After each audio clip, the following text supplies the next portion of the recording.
আগামী 12 ফেব্রুয়ারি অনুষ্ঠিত হবে ত্রয়োদশ জাতীয় সংসদ নির্বাচন। পুরো দমেই প্রচারণা শুরু হবে শিগগিরই। সবশেষ 17 বছর ক্ষমতার বাইরে থাকা বিএনপি এবার ভোটের মাঠে অন্যতম ফেভারিট। তবে দলটির দুশ্চিন্তা হয়ে আবির্ভাব ঘটেছে বিদ্রোহী প্রার্থী ইস্যু। এরকম অনেকেই সরে দাঁড়ালেও এখনও রুমিন ফারহানা, হাসান মামুনের মতোই 40টি আসনে ভোটের মাঠে আছেন বিএনপির অর্ধশতাধিক বিদ্রোহী।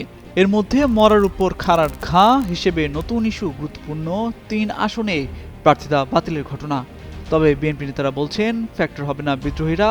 অপরদিকে আইনি লড়াইয়ে প্রার্থিতা ফিরে পাওয়ার চেষ্টা করবেন 3 আসনের নেতারা।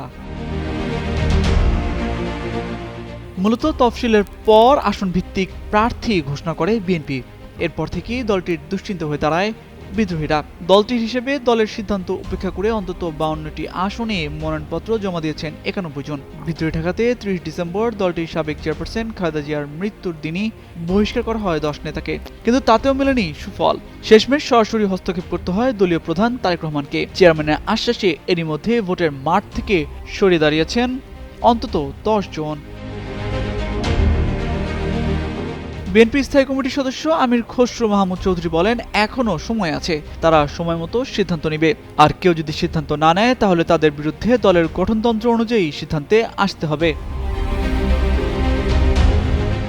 এদিকে বিদ্রোহী প্রার্থী নিয়ে টালমাটাল অবস্থার মধ্যেই ঋণ খেলাপি আর দ্বৈত নাগরিকত্বের কারণে কুমিল্লা 4, কুমিল্লা 10 এবং চট্টগ্রাম 2 আসনের প্রার্থীদের অযোগ্য ঘোষণা করেছে ইসি।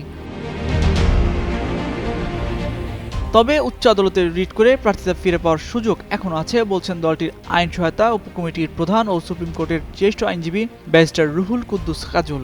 বলেন, আইনি প্রক্রিয়ার সুযোগ এখনো রয়েছে। 2024 সালের ডামি নির্বাচনেও কিন্তু 2 জন প্রার্থী আপিল বিভাগ পর্যন্ত লড়াই করেছেন। তাই নির্বাচন কমিশনের সিদ্ধান্তের বিরুদ্ধেও অনেক রিট পিটিশন দায়ের হবে বলে মনে করেন তিনি।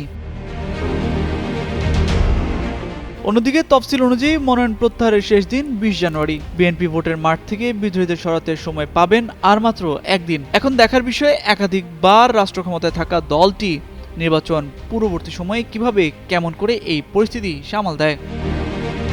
তামজিদ মির্জা, যুগান্তর নিউজ।